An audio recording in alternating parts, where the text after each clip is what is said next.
सादर जय जिनेन्द्र राष्ट्रीय आंटी। राष्ट्रीय भाई जय सादर जय जिनेन्द्र। जिनेन्द्र। सभी को होली की बहुत बहुत शुभकामना।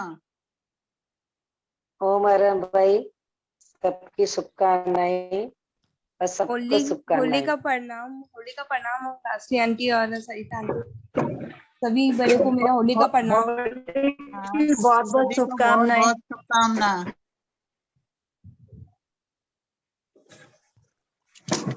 ओम अरहम। कक्षा प्रारंभ की जा रही है। बोल योग 15, मनोयोग के 4 भेद, वचन योग के 4 भेद एवं काय योग के 7 भेद। योग किसे कहते हैं?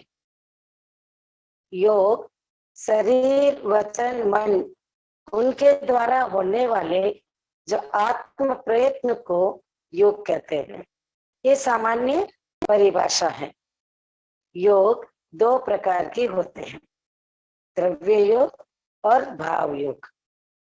द्रव्य योग वह है जो पौद्गलिक शक्ति उसकी सहायता से, और भाव योग आत्म प्रयत्न। यानी जब भी योग की प्रवृत्ति करते हैं 2 का इस्तेमाल होता है, द्रव्य योग का भी इस्तेमाल होता है, भाव योग का भी इस्तेमाल होता है। भाव योग है, सॉरी फॉर द डिस्टर्बेंस।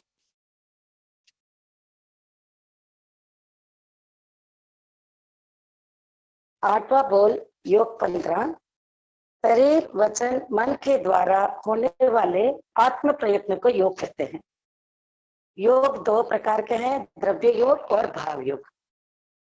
द्रव्य योग वह है जो पौद्गलिक शक्ति की सहायता लेते हैं, यानी पुद्गल अजीव। द्रव्य योग अजीव है और भाव योग जीव है। भाव योग वह है जो आत्मा का प्रयत्न है। आत्मा जब प्रवृत्ति करती है वह भाव योग है, और संसारी अवस्था में दोनों सम्मिलित रूप से काम होता है। यानी पौद्गलिक शक्ति की सहायता से ही संसारिक आत्मा संसार में प्रयत्न करता है। अब मनोयोग, मन के द्वारा होने वाले आत्म प्रयत्न, यानी मनोवर्गना के पुद्गल की सहायता से, यानी द्रव्य मनोयोग की सहायता से भाव मनोयोग काम करती है। आत्म प्रयत्न तो मन क्या क्या काम करती है? मुख्यतः 3 है, पास्ट प्रेजेंट फ्यूचर। पास्ट का क्या है? स्मृति, पूर्व की स्मृति, वर्तमान का चिंतन और भविष्य की कल्पना। इन तीनों की जो आत्मा की प्रयत्न होती है वो तो है भाव योग, और सहायता क्या है? मनोवर्गना के पुद्गल की सहायता से। तो मनोवर्गना के पुद्गल के सहायता से ये तो हो गया द्रव्य योग, और प्रवृत्ति करती है आत्म प्रयत्न, आत्मा की प्रवृत्ति होती है, ये भाव मनोयोग है। और मनोयोग भी 4 प्रकार के होते हैं, सत्य, असत्य, मिश्रित और व्यवहार। यानी सत्य के विषय में मन की प्रवृत्ति, यानी मानसिक चिंतन करो, स्मृति करो, कल्पना करो, यानी सत्य के विषय में। और असत्य के विषय में जब करते हैं वो असत्य मनोयोग। जब कुछ अंशों में सत्य और कुछ अंशों में असत्य विषय में मानसिक चिंतन होता है या कल्पना होती है या स्मृति करते हैं, वो क्या है? मिश्र मनोयोग। और व्यवहार मनोयोग है जो सत्य भी असत्य भी नहीं, ये व्यवहार है। जैसे प्रवचन देते हैं, आदेश देते हैं, इधर आओ उधर जाओ आदि का चिंतन, यानी प्रवचन देने का चिंतन देते हैं, ये वचन भाषा के द्वारा जब दिया जाता है वो वचन है। उसके लिए जो मानसिक चिंतन होता है वो व्यवहार मनोयोग। और वचन योग भाषा के द्वारा होने वाले आत्मा का प्रयत्न को वचन योग है। वह भी 2 प्रकार के होते हैं, द्रव्य वचन योग और भाव वचन योग। यानी भाषा वर्गना के पुद्गल की सहायता से, भाषा वर्गना के पुद्गलों की सहायता से आत्मा का जो भाषा प्रवर्तक जो प्रयत्न होता है आत्मा के द्वारा, हम जब बोलते हैं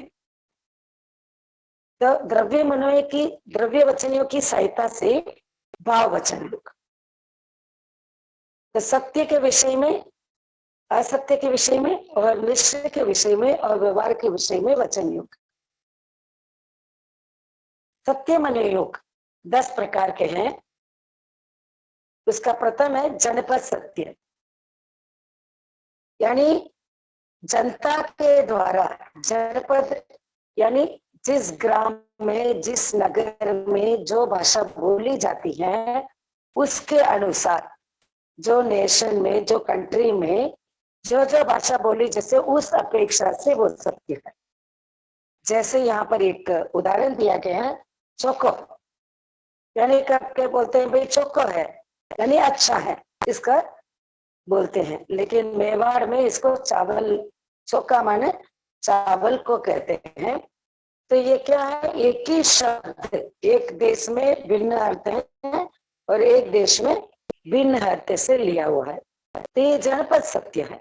और सम्मत सत्य है, प्राचीन विद्वानों के द्वारा जो शब्द के लिए जो अर्थ निर्णय किया गया था उसी के अनुसार वो बन जाता है, सम्मत सत्य इसको कहते हैं।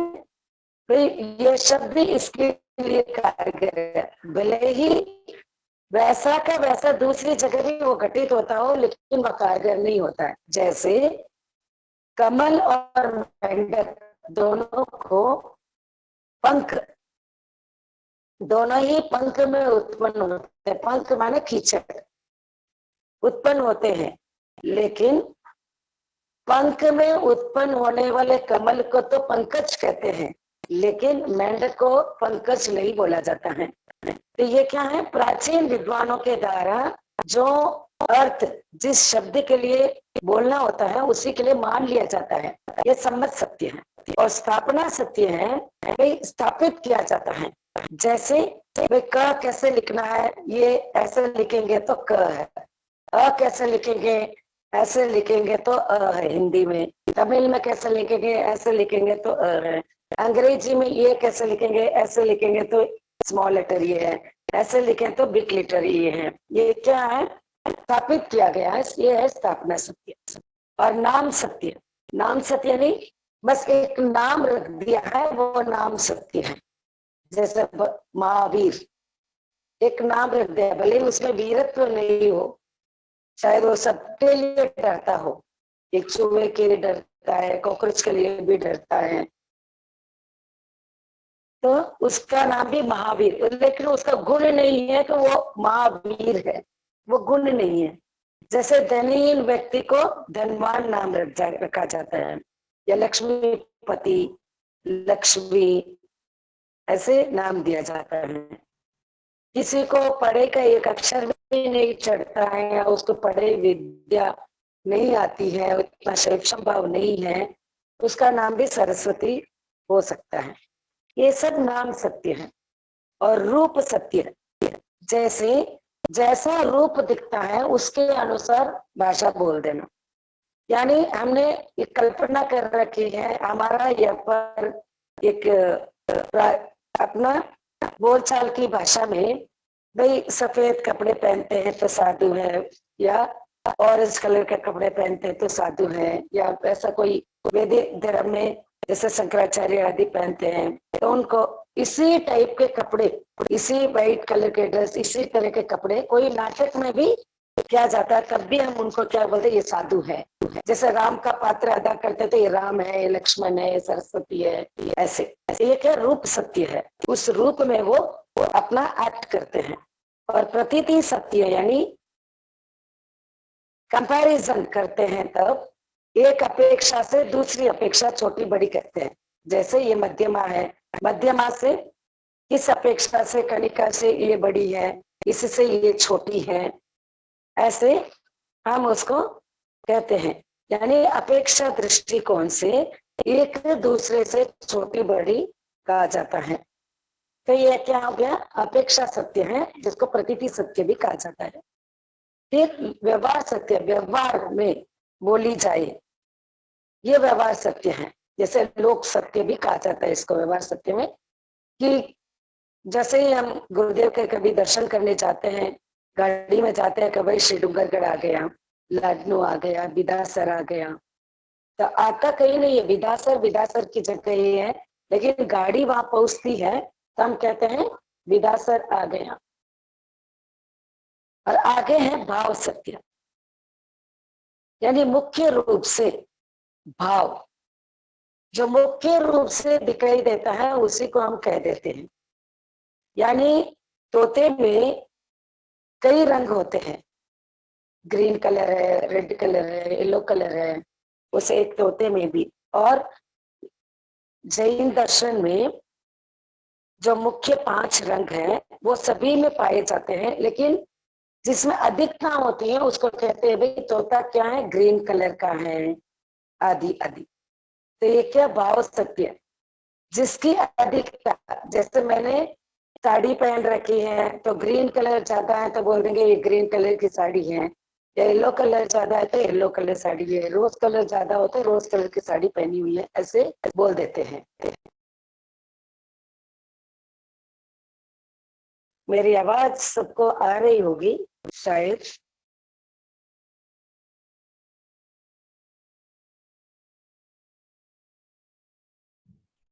आंटी आवाज क्लियर आ रही है, बट आपकी वीडियो क्लियर नहीं आ रही है, उसमें वो अब पॉज हो जा रहा है बार बार। अच्छा, वो कोई नेटवर्क थोड़ा ये लो होगा इस वजह से। हो सकता है। आवाज क्लियर है ना? हाँ आवाज तो क्लियर है। ओके ओके, देना आवाज ही सुनना, आपने को तो ज्ञान ही करना है। हाँ ठीक हाँ, है, वो वीडियो क्लियर नहीं है, नेटवर्क वो का कोई प्रॉब्लम हो नेटवर्क सकता इशू। है। हाँ ओके ओके, देन आवाज क्लियर है हाँ और हाँ, हम आवाज ज्ञान क्लियर कर है। रहे हैं। सो ओके देन, आगे बढ़ रही हूँ। योग सत्य, यानी जैसे अध्यापक को अध्यापक काल के बिना ही अध्यापक कहना, यानी हम जब नैगम संग्रह व्यवहार ऋजु सूत्र शब्द समव्यूढ़ एवं भूत, ये जितने नहीं है उसमें एवं भूत नहीं क्या कहता है, यानी अनेकांतवाद में नहीं की 7, तो 7वां नहीं है एवं भूत नहीं। एवं भूत नहीं ये कहता है कि भाई अध्यापन काल में ही एक अध्यापक होता है, बाकी के समय में अध्यापक नहीं होता है। फिर भी हम मान लीजिए हम कहीं चल रहे हैं, रोड पर जा रहे हैं, तो हम कह देते हैं she is my teacher, he is my teacher, but now he is not teaching now, फिर भी हम क्या बोलते हैं, ही इज माई टीचर या शी इज माई टीचर। तो ये क्या योग सत्य है, यानी संबंध से, यानी मुझे पढ़ाया था या पढ़ा रहे हैं तो पढ़ाते समय ही वो टीचर है। और अध्यापन काल के बिना भी अध्यापक कहते हैं। यानी किसी को, अभी जैसे एक तपस्वी है, तपस्या करते हैं, उस समय हम कहते हैं ये तपस्वी है, लेकिन आज उनका पारना है, खाना खा रहे हैं, आज उनकी कोई तपस्या नहीं है, फिर भी हम क्या कहते हैं, ये महातपस्वी है, ये तपस्वी है करके बोलते हैं। यह योग सत्य। और उपमा सत्य, उपमा सत्य वह सत्य है जो एक ही समान से उसको कंपैरिजन करते हैं, यानी कंपैरिजन कर रहा है, एक वस्तु दूसरी वस्तु से तुलना करते हैं, कंपैरिजन करते हैं। ये कंपैरिजन भी 4 प्रकार के हो जाते हैं। सही से सही की कंपैरिजन करना, सही से गलत की कंपैरिजन करना, गलत से सही की कंपैरिजन करना आदि, इस प्रकार 4 सत्य बताए गए हैं उपमा सत्य में। सत्य, सत्य माने विद्यमान और असत्य माने अविद्यमान। सत्य माने है, असत्य माने नहीं है। जैसे तीर्थंकर में इतना बल होता है तीर्थंकर में इतनी शक्ति होती है, यानी अनंत शक्ति संपन्न। कैसे? क्योंकि अंतराय कर्म का क्षय हो चुका है। अंतराय कर्म का क्षय होने से अनंत शक्ति प्रकट हो जाती है। तो तीर्थंकर में इतनी शक्ति होती है कि वो मेरू पर्वत, जो 1,00,000 योजन का मेरू पर्वत है जम्बू द्वीप के बीचों बीच, 1,00,000 योजन हाइट का जो मेरू पर्वत है, उसको वे क्या कर सकते हैं? खंबा बना सकते हैं।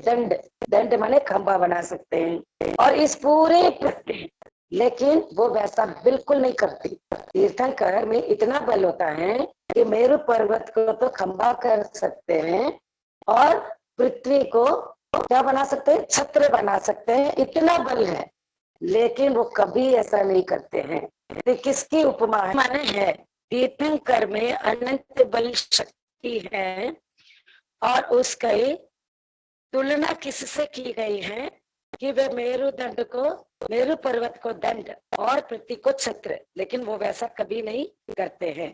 तो सत्य से असत्य की उपमा है।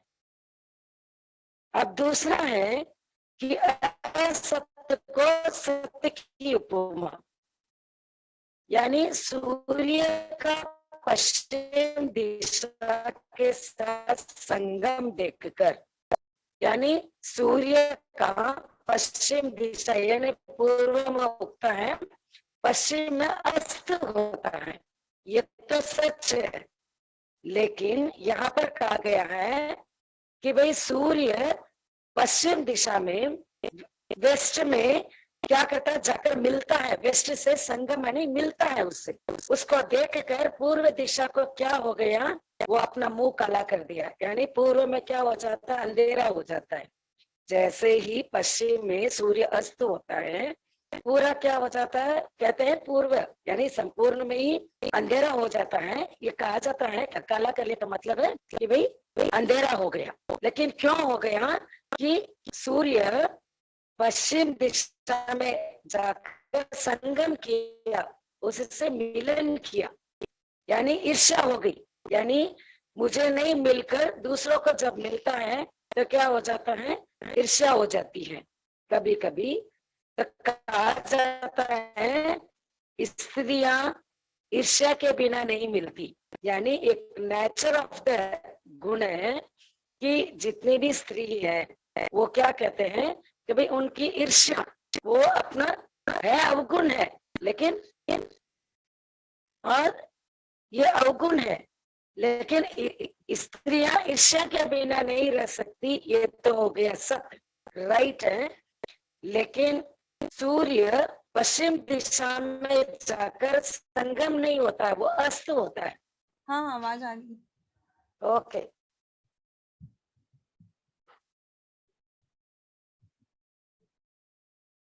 असत्य से सत्य की उपमा, यानी असत्य क्या है?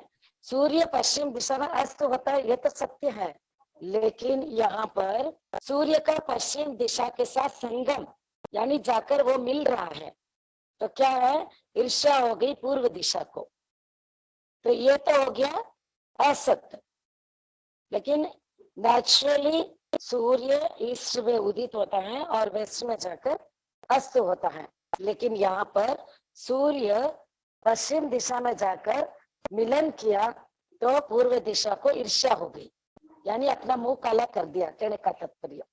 तो यहाँ पर स्त्रियां ईर्ष्या के बिना नहीं रह सकती, ये तो हो गया सत्य। और इसकी उपमा किसको दी है? भाई असत्य से सत्य की उपमा, यानी सूर्य का अस्त होना संगम बोलकर असत्य है, और स्त्रियां ईर्ष्या के बिना नहीं रह सकती, ये सत्य की उपमा से उपमित किया गया है।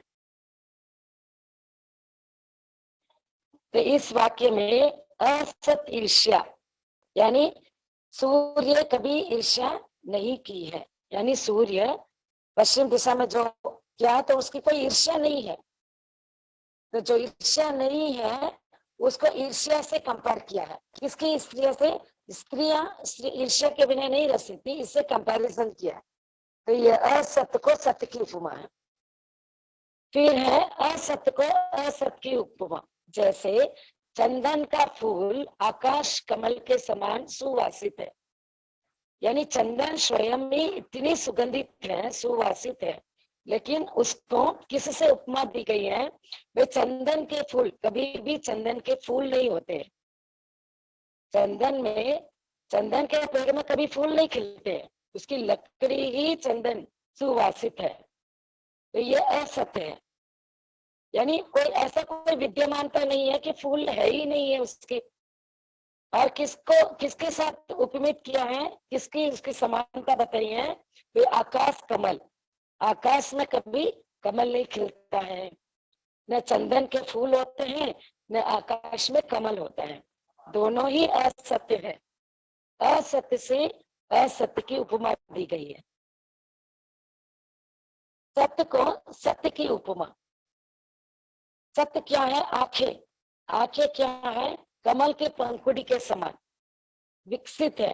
कमल की पंखुड़ियां कैसी होती है? इस तरह से होती है, और अपने आंखें भी इस तरह से है। द शेप, उसके पत्ते की शेप, कमल के फूल के जो पंखुड़ियां होती है, तो ये दोनों ही सत्य है। तो सत्य से सत्य की उपमा है। इस प्रकार सत्य के ये 10 प्रकार है। सत्य वचन योग के 10 प्रकार हमने जाना। और असत्य वचन योग यानी हम भाषा की प्रवृत्ति जो असत्य बोलते हैं, किन किन कारणों से बोलते हैं, या इस प्रकार भी कह सके ये 10 गुस्से में जो वचन क्रोध में बोला जाए, यानी गुस्से में आकर हम असत्य बोलते हैं। मान में, अहंकार में और माया में, धोखाधड़ी आदि में असत्य बोलते हैं, और लोभ में आकर असत्य। फिर राग मिश्रित यानी प्रेमवश, मोहवश, रागवश हम झूठ बोलते हैं। फिर द्वेषवश झूठ बोलते हैं, असत्य वचन बोलना। फिर हंसी मजाक में झूठ बोलते हैं। फिर भय मिश्रित, डर कर झूठ बोलना। फिर है आख्यायिक मिश्रित, कहानी कहते समय असंभव बातें कह देना, जैसा कहानी कहते कहते जो संभव ही नहीं है ऐसी बातें कह देना। और उपघात मिश्रित, प्राणियों की हिंसा हो ऐसी भाषा बोलना। ये है असत्य वचन योग के 10। और मिश्र वचन योग यानी मिक्सड, कुछ अंशों में सत्य और कुछ अंशों में पर 10 बताए गए हैं। उत्पन्न मिश्रित, बच्चे जब जन्म लेते हैं, यानी पूरा देश का आंकड़ा लेते हैं या कंट्री का आंकड़ा लेते हैं, परिवार का आंकड़ा लेते हैं, तो क्या करते हैं कि भाई कि जितने बच्चे जन्म हुए उससे कम बोल देना, न्यून और या ज्यादा बता देना, न्यून या अधिक।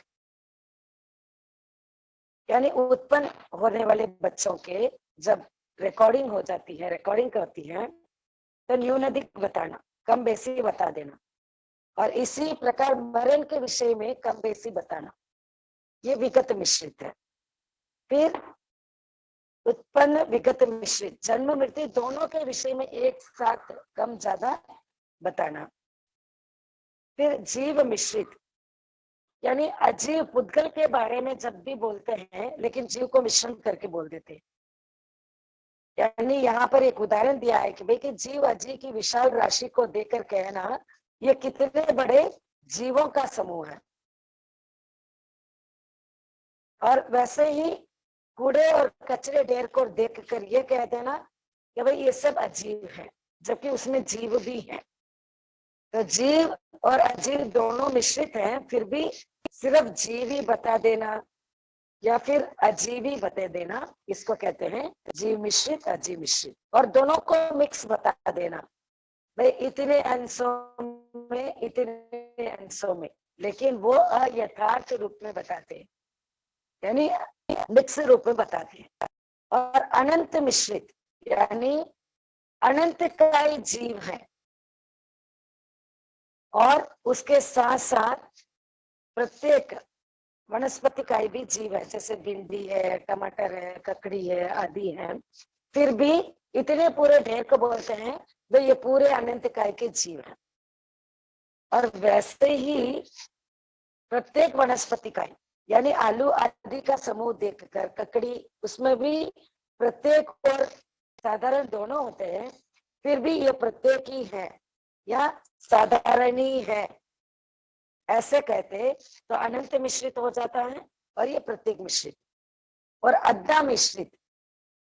दिन और रात आदि के काल के विषय में मिश्र वचन बोलना, यानी अभी सुबह है, शाम है, फिर भी हम सुबह को शाम बता देना, दोपहर बता देना, एएम को पीएम बता देना आदि।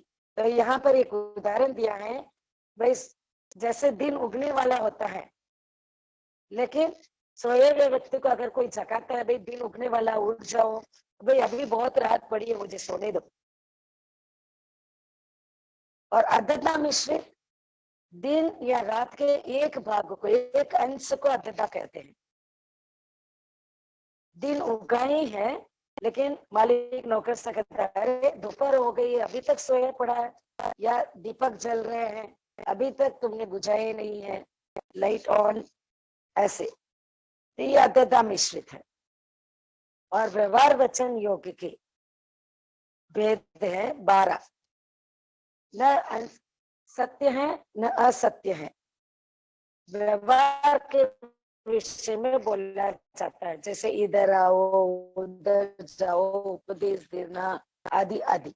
तो यहाँ पर जो 12 प्रकार में प्रथम है आमंत्रिणी, यानी संबोधन करना, हे प्रभु ये तेरा पंथ, हे प्रभु, ये न सत्य है न असत्य है, ये व्यवहार है, ये आमंत्रिणी व्यवहार वचन योग।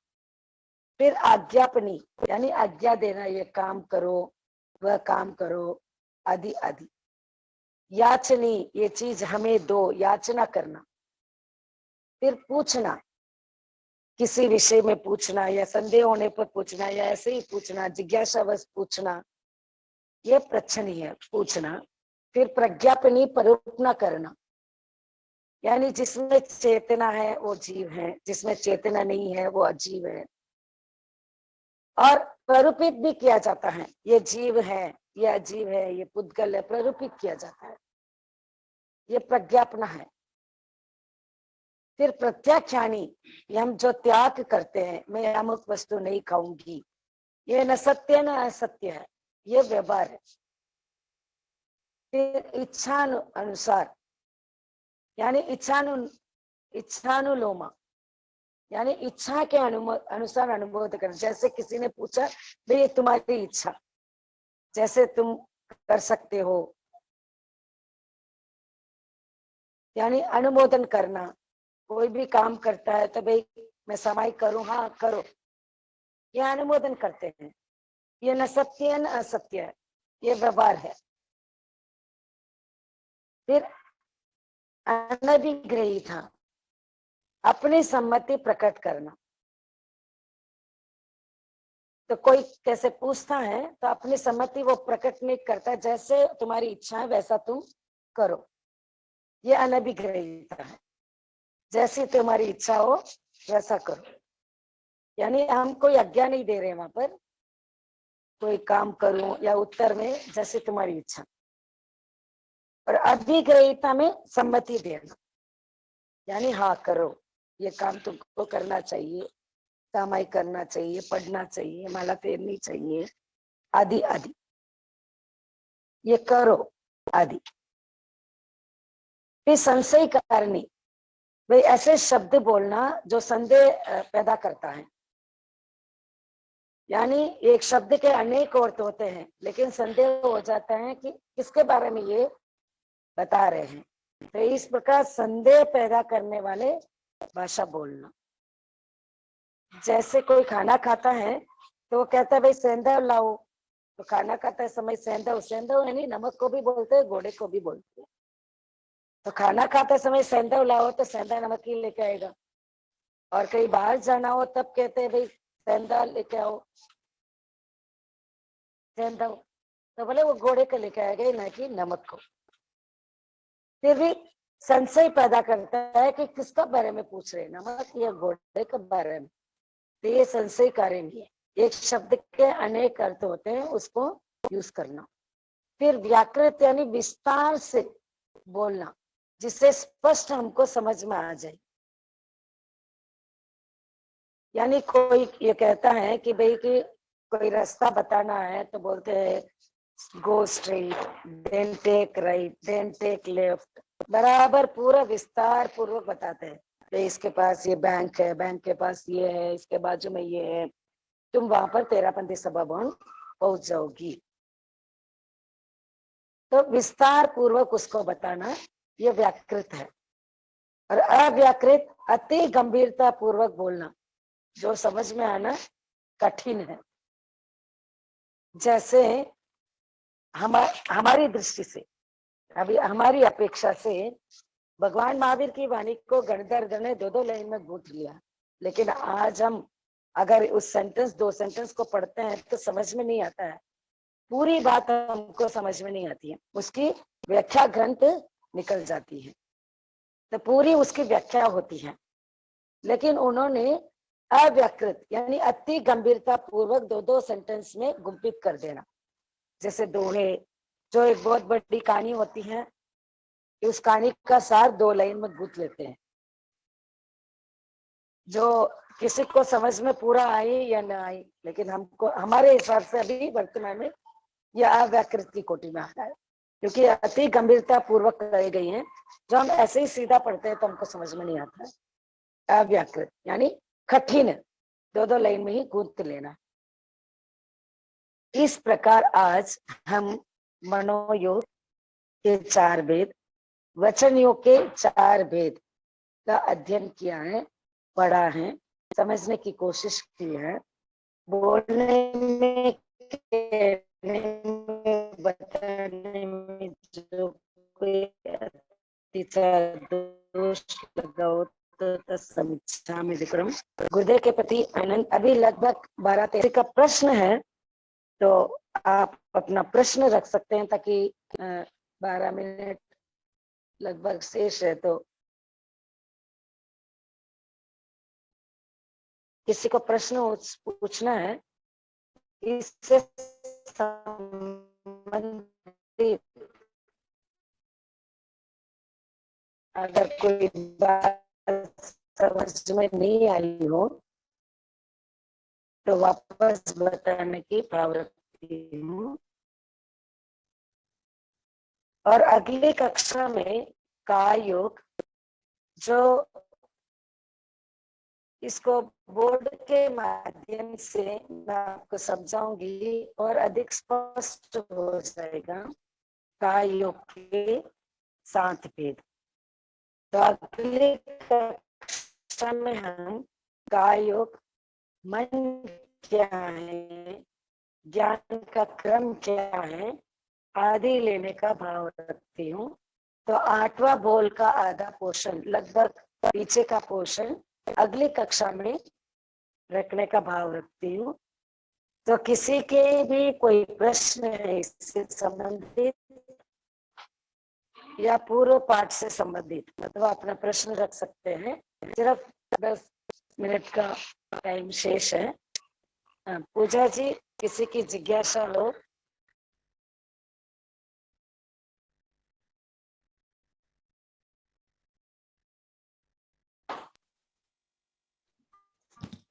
आंटी शीतल दोषी आंटी, आप अपना प्रश्न पूछ सकते हैं। आपको अनम्यूट कर दिया मैंने। ठीक है, मेरा वो प्रज्ञापनी का एक बार बताइए ना आंटी, वो डिस्टर्ब हो गया तो समझ में नहीं आता।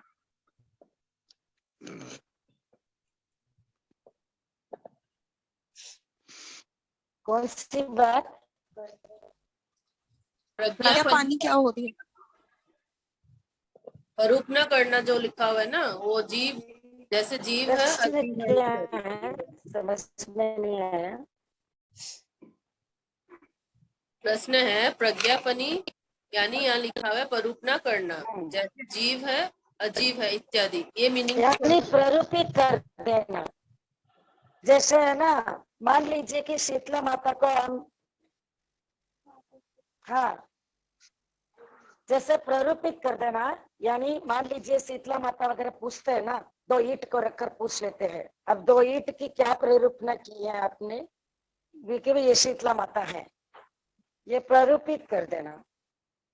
ये जीव है, ये अजीब है, इससे प्ररूपना करना। ये एक प्रकार से स्थापना सत्य में भी आ जाता है, तो ये स्थापित किया जाता है।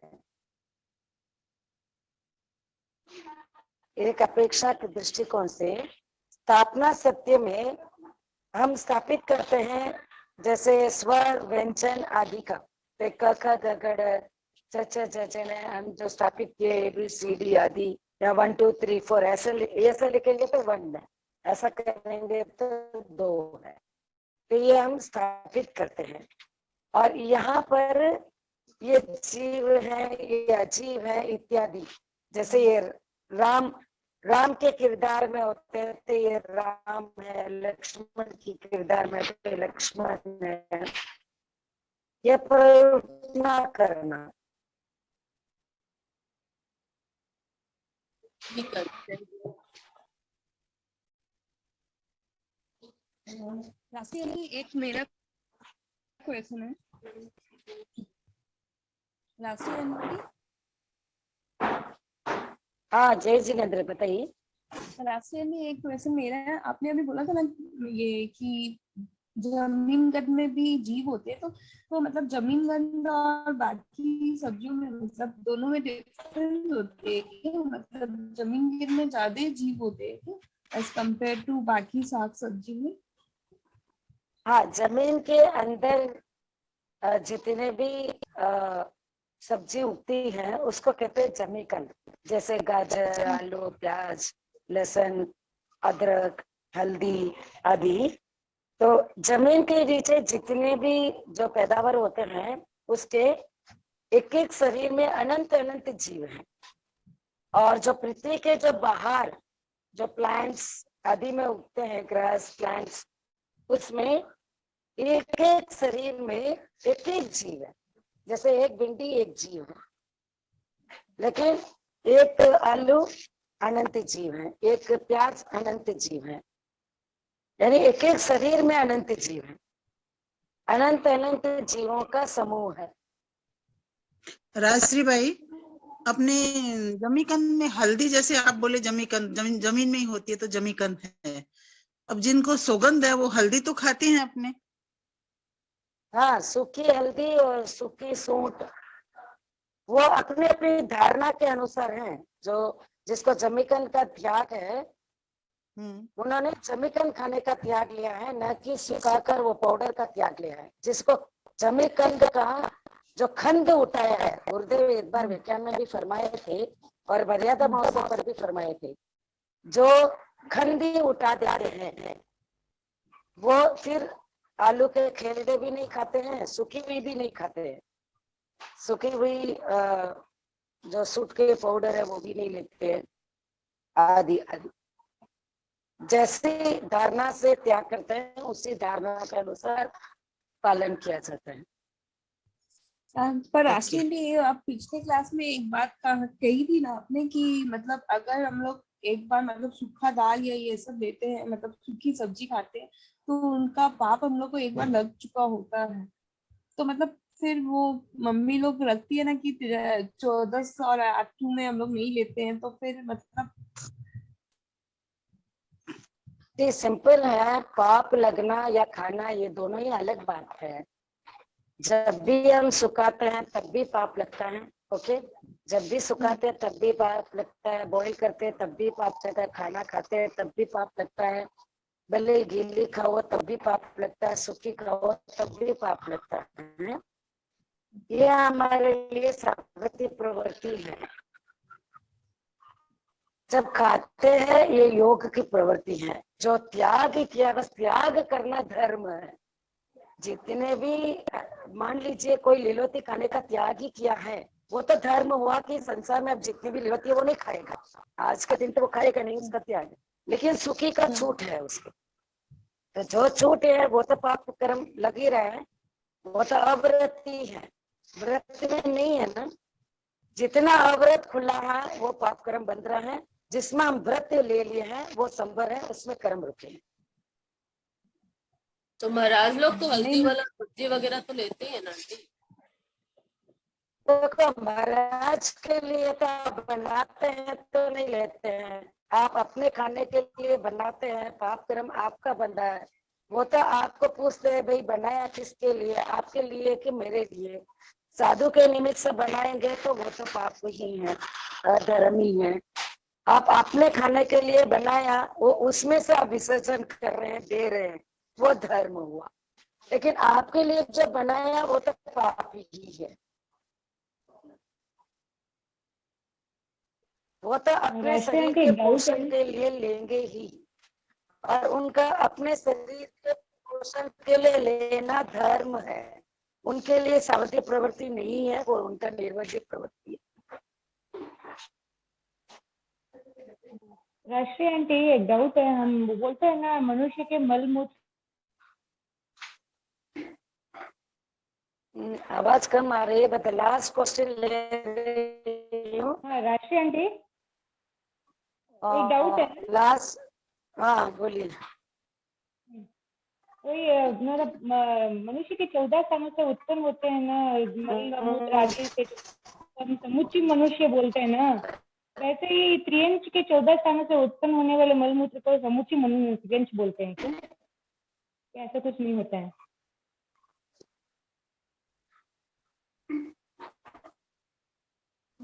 नहीं